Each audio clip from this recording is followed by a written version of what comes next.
కనీసం ఒక చిరునవ్వు పూయించగలిగితే చాలు అనే ఒక మంచి ఆలోచనతో తీసుకునే కార్యక్రమం ఇది.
చదువుకుంటా అంటే అందరు నేను చదివిస్తా, మీరు గోల్స్ పెట్టుకుని ఆ గోల్స్ని రీచ్ అవ్వడానికి కష్టపడి చదవండి అని చెప్పారు.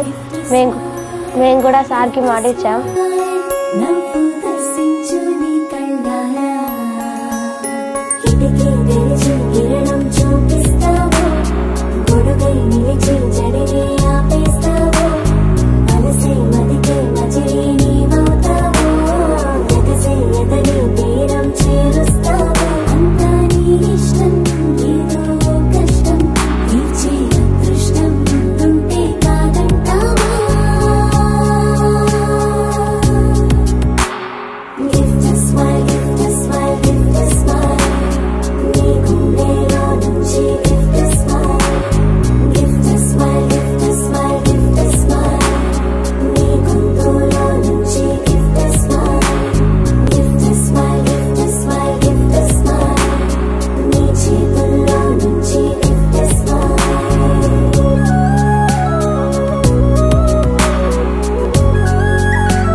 నవ్వురు